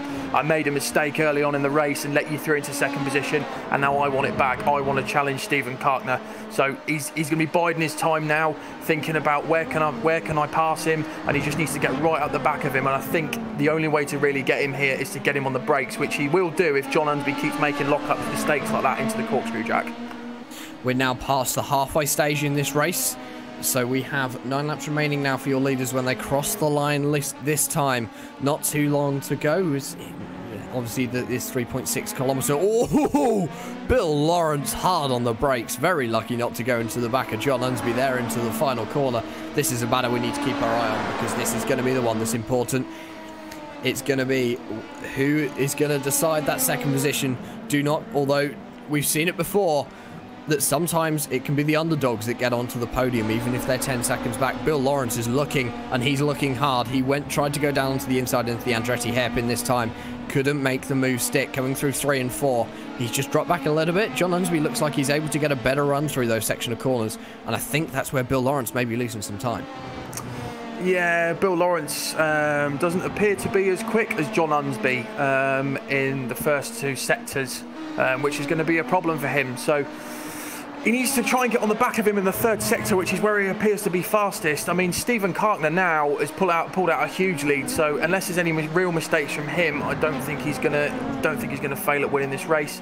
But Manning Grinnan is starting to pull away from John Morgan now, and then he's also pulling away from Remigo de Pasqua. So further down your midfield looks pretty much set. There's actually Remigo de Pasqua. It was either Remigo or John Morgan. They had a little bit of a lockup coming into the corkscrew. Just managed to catch that. Going back to your battle for second place. Bill Lawrence now is really challenging John Morgan. Stephen Karkner still out in the lead. Yes, we haven't forgot about you, Stephen. You are still there. You're still on our timing screen. Just 3 seconds ahead of John Unsby. John Unsby, though, Bill Lawrence is now within 0.2 of a second, coming down into the Andretti hairpin for the 15th time. A little bit of a lockup from Unsby. Can Lawrence get the runs he needs to stick his nose up the inside into turn number 3? No, he can't. He's just going to sit and wait. This section of corners is so hard to pass on, and it's not somewhere where you want to even try and attempt it because of how well you need to take those corners to get a good run down into turn number 5, down into 5 and 6. And Bill Lawrence as well, I think that is definitely where he's losing time. Yeah, it does appear to be where he's losing time through sector 1 and 2, doesn't it? I mean, he really needs to get on the back of John Unsby as they're going up towards the corkscrew, because that's where he appears to be quickest at the moment. But looking back, Manning Grinnan has lost a lot of time to the top 3 now, so he'll be looking for a top 4 place and a fourth position towards the end of the race, which is good for him. John Morgan's still going really, really well. He's quite consistent on his lap times there in 5th. And then Remigo de Pasqua and Andrew Fiddler, although Andrew Fiddler is all over the back of Remigo de Pasqua at the moment. Remigo de Pasqua as well, he's doing really well to hold off Andrew Fiddler. Andrew Fiddler, we know, is a hard charger in this series. He does like to play sometimes a little bit of aggressively, but he always manages to get the pass done very nice and cleanly. Remigo de Pasqua, he's going to want to hold on to as many points as he can from this race. And there you go, Andrew Fiddler getting really close up into the final corner with just 7 laps to go now. This battle between John Unsby and Bill Lawrence has extended out a little bit, but John Unsby, he's making a few mistakes now, Tom. I think the pressure might be starting to get to him. A couple of lockups I've seen over the last few laps. Yeah, the pressure will be getting to him. It's like we said in race 1, when you're at the top and you're really going for it, and you know you've got a good finish coming, your heart rate starts building and you start losing a little bit of concentration because you start thinking about that podium place, which is what you really don't want to do. So Remigo de Pasqua is still coming under pressure from Andrew Fiddler here, but those guys are working really, really well together. But John Unsby, if he can hold on to it, I think will definitely get second here. I mean, Bill Lawrence, it's getting a little bit late in the day now. He's going to have to think to himself, I'm going to have to do a bit of a dive bomb. Richard Coulomb having a few issues at the Andretti hairpin this time round, and it also looks as though Jay Friels is going to try and turn his Pro Mazda into an airplane, getting his front two wheels off the ground. Unfortunately, the rear two didn't follow. Obviously, wings aren't something that Mazda designed into this. Well, wings that produce enough lift to get it off the ground anyway. Bill Lawrence and John Unsby, this battle's still going on. Bill Lawrence is getting extremely close now. He's looking even more dangerous than he was before. 6 laps to go. Bill is running out of time to get this move done now. Yeah, he's starting to run out of time, isn't he? I mean, but Stephen Cartner there looks as if he may have dropped back a little bit towards these guys, which means that I think he's just probably conserving his tyres at the moment. But this is a great battle for second that's going on at the moment with John Unsby and Bill Lawrence. These guys are fighting tooth and nail to try and get that second place, and I think Bill Lawrence may end up forcing John Unsby into a bit of a mistake because he's piling on a lot of pressure now. And Bill Lawrence as well, we know he's on the charge. He's just set a new fastest lap of 17.601. Not the fastest lap we've ever seen in the race around here at Laguna Seca in the 60 Plus Racing Adventures, but it's the fastest we've seen all day today, and that's an achievement for Bill. And even Stephen Cartner get close and can't even touch those kind of times at the moment, Tom. Bill is using that draft to his advantage, and he is really going for it at the moment. Yeah, he is, isn't he? He's hungry for it. You can see it. You just know that inside the helmet of that driver, that he's just going to be so excited to try and get it. There's going to be nerves and excitement and everything else building up inside. Stephen Cartner, though, looks to be having a little bit of trouble with some back markers there, so he'll be doing a Sebastian Vettel and shouting out blue flags down the radio, but he seems like he's going to get past it no problem. Yes, he does, so no problems for him there. But going into the first corner now, Bill Lawrence looks to the right. He's not too far behind, goes late on the brakes. Big lock up from John Unsby, so he's going to flat spotted his tyre a little bit, but he's still holding on to that second place now. He is certainly holding on to that second place. Car off to the left there through turn number 3. That is going to be the car of Mark Lyson. He's just having a few issues here today, not having the day that he wanted here at Laguna Seca. He has taken his car back onto pit lane, and I think that may be day over for him, or at least for a competitive position. Bill Lawrence looks like he's just dropped a little bit further back off of John Unsby, and John Unsby is he's doing really well to defend this position so far. They've got a little bit of black traffic ahead in the form of Ralph Kemmerer. That could actually play into Bill Lawrence's hands quite well if they catch him at the right point. Yeah, it will do, won't it? So John Unsby will be hoping and praying now that Ralph Kemmerer has actually seen him in his mirror and is just going to move out of the way. But as you've seen in motorsport so many times before, that these back markers, you know, they're going to get blue flags and everything else, but they can play into the result of a race. They can play into the result of a race. We've seen it so many times before on RaceSpotTV and also in the real world. Too many examples to even think about counting how many times that traffic has got in the way. Stephen Cartner as well, just gonna give it. We've got to say a little bit about him. He's still leading this race, and he's still leading it by miles, so there's not much more we can really say other than that. 67 looks as though it's gone for a little bit of another spin. That is going to be your driver of Richard Coulomb, and he, it's turn 6. Turn 6 claims another victim, Tom. Yeah, it's that bump, isn't it? As we said before, you get too hard into that corner and you dip the brake. You press the brake, which dips the nose. It hits that bump, and then it just really unsettles the car. So, not the race that Richard Coulomb would have wanted. Not the 2 races at Laguna Seca that he would have wanted. As we saw in Spa, he is a quick guy. But now that opens it up now for possibly a top 10 for the likes of Charles Gilly and Gianni Rispaldo. So they're going to be fighting for that. But as we look a little bit further towards our main battle here, as traffic comes into play for John Unsby. So blue flags are waved, and yeah, they pass Ralph Kemmerer with ease. So this battle now still going on for second place. Clock counting down now for Bill Lawrence. He has 3 laps remaining, just over, got a little bit of mental mass, just over 13.5 kilometers left in this race now for you at home. We hope you're enjoying, and don't forget we will be back in 6 weeks time for the season finale from Road America, and Sorry, Jack, we've got Bill Lawrence about to go around the outside into the first corner because he got a fantastic run out of the last corner. So he's looking around the outside. John Unsby, what a defending move. He keeps to the inside there, fights him off. He'll be looking into his mirror. Bill Lawrence looks this way and that way. John Unsby's car steps out just a whisker as Bill Lawrence is trying to go for the second place finish, but now he's starting to fall back a little bit. So it just goes to show, Jack, that with turbulent air on these cars, it causes them problems. You're going to be losing a little bit of downforce in the draft. You're not going to be able to get as much air over those wings to create the downforce, and also that puts them into the dirty air. Bill Lawrence, look at that, getting a equally good run as John Unsby off of that corner. They've got 2 more laps to decide this, and it's going to come down right to the wire. I think Bill Lawrence getting really close to the corkscrew this time. In fact, making a small mistake. He's going to get sideways out of the exit, and I think that might be day done for him. I'm not sure whether he can get back up to the back of John Unsby and get challenging again. Stephen Kartner is going to be crossing the line. 2 more laps to go in this race now from Laguna Seca. And Tom, it's been exciting so far, and more excitement is still to come. Yeah, I can't wait to see the end of this. John Unsby and Bill Lawrence, I hope you're enjoying this at home because these guys are really, really fighting for this. You know, you can tell they really, really want it. They'll be turning the engines up to 1,000 now and really preparing to defend or attack for that second place as John Unsby gets another lock up, and he doesn't want too many of those mistakes there. So you've got Bill Lawrence, he's right on the back wheels of him, and I think he can even smell that second place now.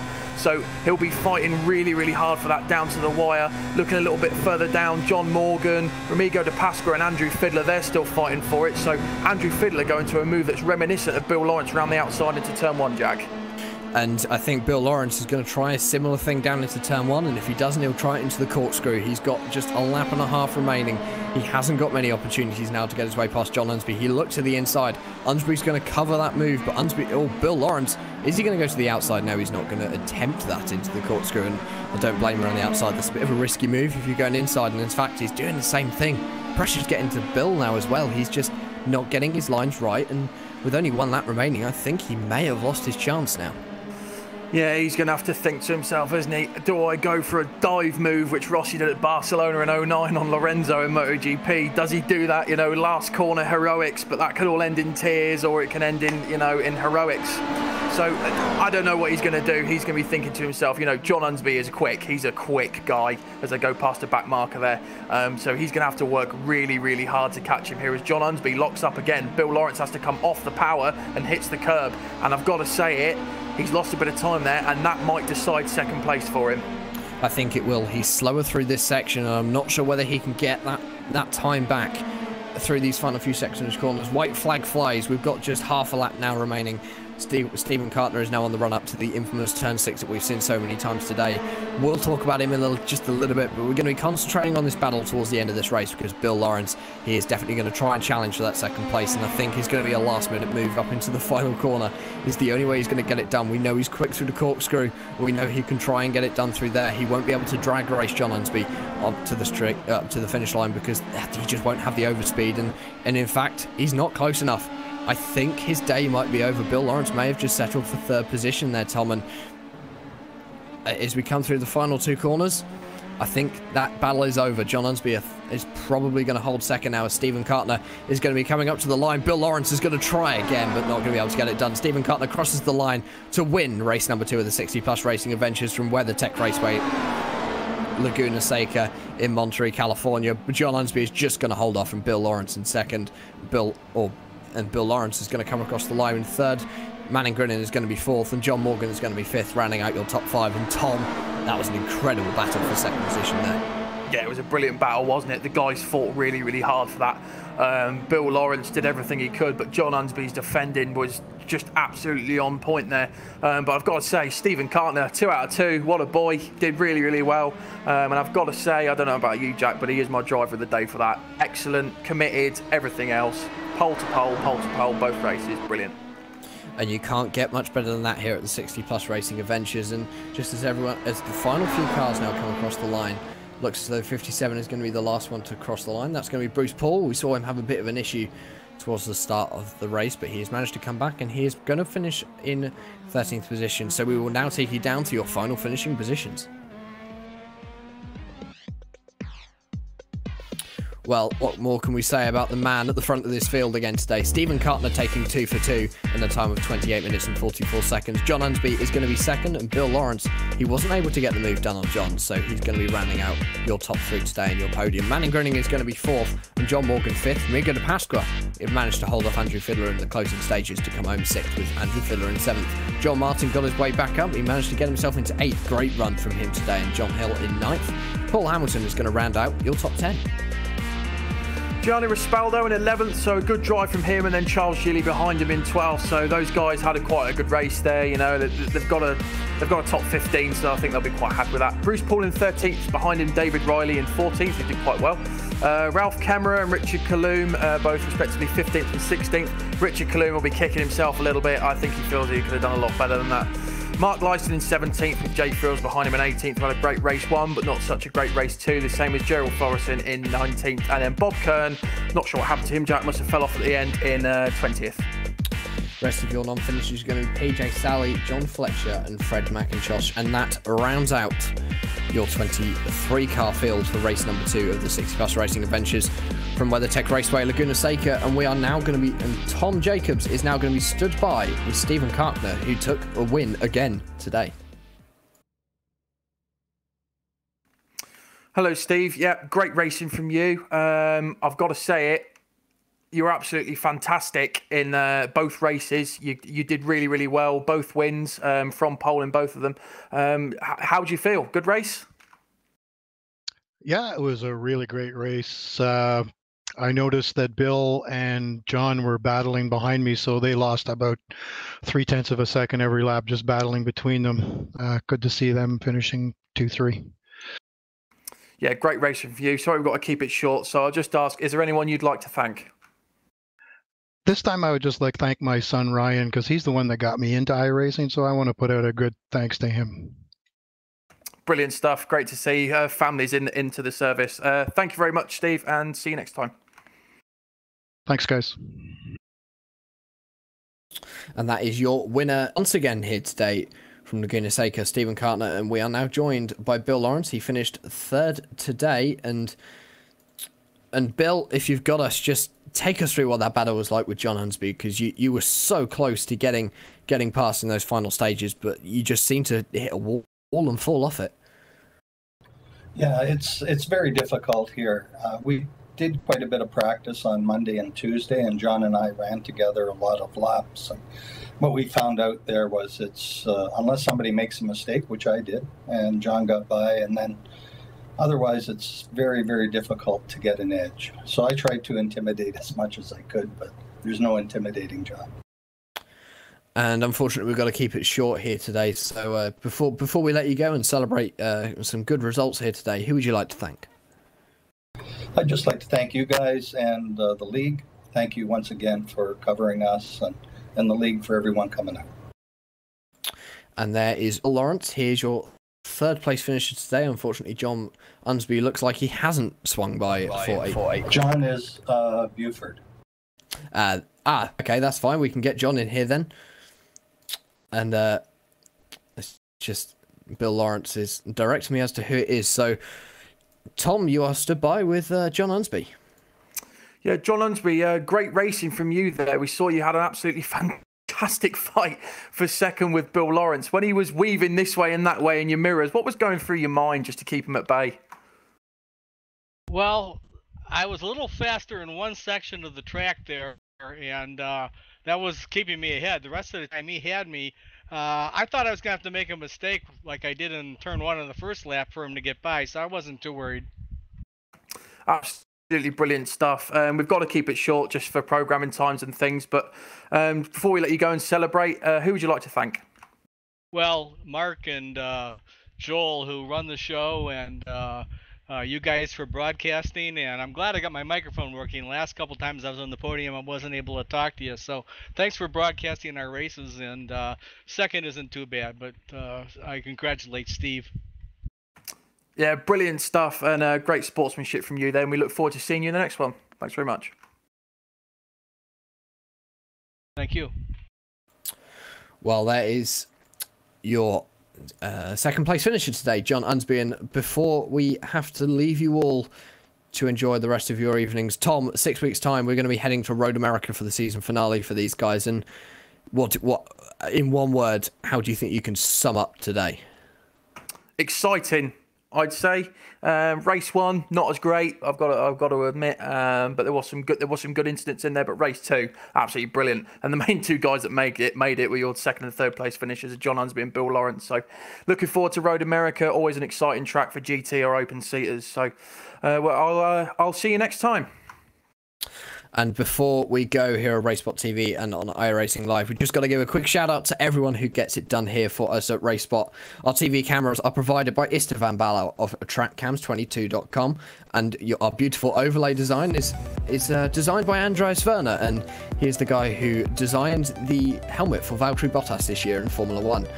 Our animations and our overlay development, that is from appengineering.com and Simon Grossman, and your live timing and scoring unfortunately wasn't available today, but is provided to us by Nick Thyssen. I have been Jack Stiles, he has been Tom Jacobs, and Hugo Luis has been behind the cameras. This has been a RaceSpotTV production of the 60+ racing adventures from WeatherTech Raceway Laguna Seca, and in 6 weeks' time we'll be heading to Road America, staying in America, still going to be the same excitement, and do not forget to tune in. Thank you very much for everyone watching and getting involved today, and we will see you in 6 weeks' time. Good night.